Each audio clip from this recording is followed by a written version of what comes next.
Se anche tu ami la comicità, Chaplin, Keaton, Lloyd, oggi ho una grande notizia per te. 3 delle più grandi commedie di tutti i tempi, The Kid di Charlie Chaplin, Cops di Buster Keaton e Safety Last di Harold Lloyd, sono stati girati nel cuore di Hollywood in un vicolo senza nome che esiste appena a sud di Hollywood Boulevard. Oggi ti porto lì a scoprire questa via senza nome che ha sapore di leggenda. Partiamo?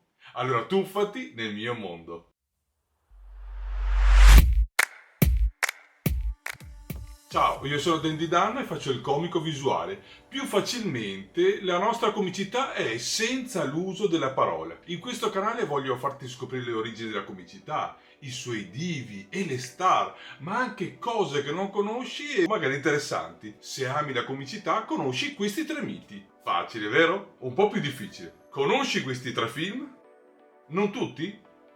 Non ti preoccupare, se non li hai mai visti ti lascio il link qui sotto per poterli guardare. Cosa hanno questi 3 film capolavoro? Hanno una cosa in comune, questa via. Tutti sono stati girati nella stessa via.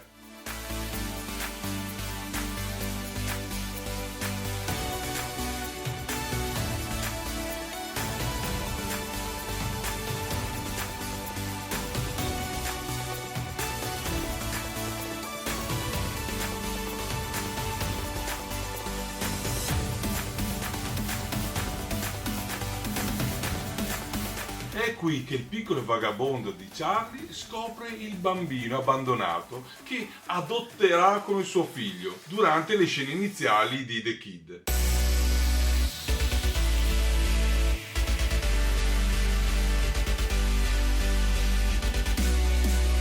Jackie Coogan? Sì, se vuoi approfondire la curiosità di questo monello, qui c'è il video dove capirai che questo bambino, Chaplin, e la famiglia Addams hanno molto in comune. Questa vista guarda a sud, dove una zona pranzo nel patio blocca parte della vista oggi. In questa vista inversa mostra Charlie che corre a nord verso lo stesso punto. Charlie e Jackie Coogan si riuniscono più tardi nel film al centro di Olvera Street. Il commovente momento di The Kid rimane una delle scene più emotivamente cariche di tutta la storia del cinema. Sorprendentemente, l'ambientazione di questa scena iconica viene attraversata inconsapevolmente da centinaia di turisti ogni giorno. Come mostrato qui, la scena ha avuto luogo in Olvera Street, un colorato mercato messicano e centro culturale, appena a nord di Plaza de Los Angeles, che è stato luogo turistico del centro per 80 anni.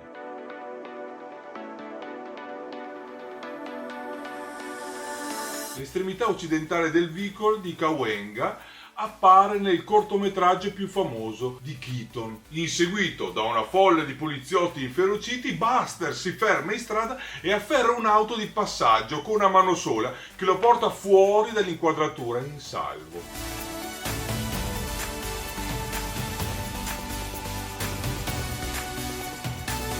Retro appare l'esistente Palmer Building on Cosmo. All'epoca era ancora in costruzione e sarebbe diventato la futura sede dell'ormai defunto quotidiano Hollywood Citizen.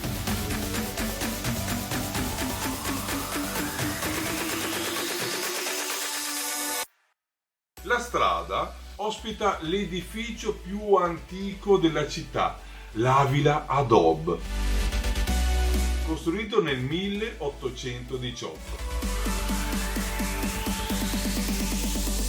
Olvera Street si snoda a sud verso Plaza de Los Angeles, dove Felipe De Neve e una banda di coloni fondarono la città il 4 settembre 1781, il giorno dove nacque Los Angeles. Lloyd è ricordato soprattutto per essere appeso a un orologio da grattacielo nella commedia acrobatica Safety Last. Harold interpreta un commesso di un grande magazzino in questo film, mentre calcola come entrare di nascosto al lavoro. L'estremità orientale del vicolo rappresentava il retro del negozio di Harold, dove Lloyd ha girato molte scene, con il Palmer Building che faceva da sfondo. Questi 3 film sono solo la punta dell'iceberg quando si tratta di film girati nel vicolo. Sì, perché appaiono anche in altri cortometraggi di Keaton.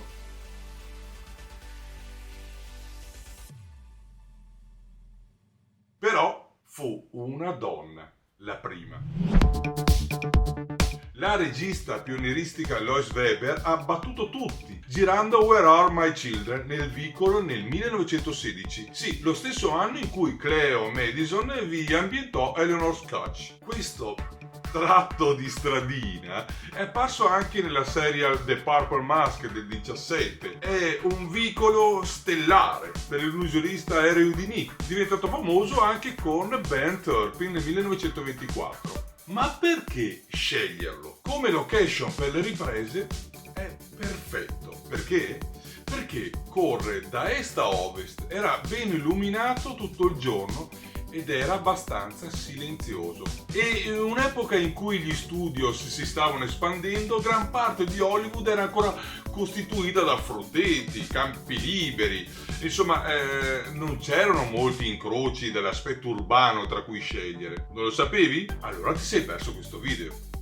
Per un periodo è stato essenzialmente l'unico vicolo della città. Fu proprio Bankstown, ripercorrendo rispettivamente i passi di Keaton, Ceppi e Lloyd, iniziò la sua ricerca sulla location cinematografica a metà degli anni 90. Prima della riscoperta di Bankstown, il vicolo era piano piano svanito dalla memoria collettiva e, sebbene appaia nel film Ed Wood di Tim Burton del 1994, Bankstown pensa che sia improbabile che Burton conoscesse il posto, sì, il vicolo, che poi entrò nella storia del cinema.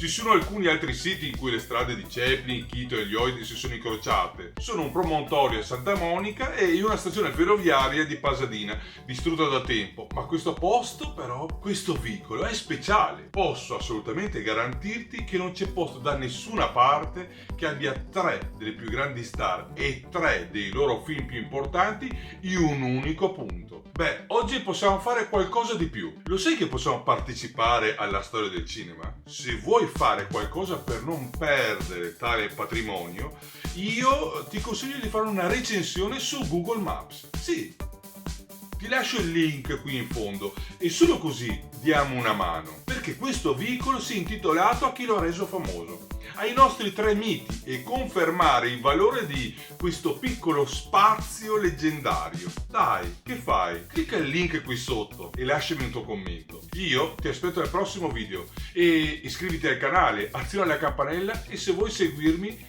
tante cose ho ancora da raccontarti.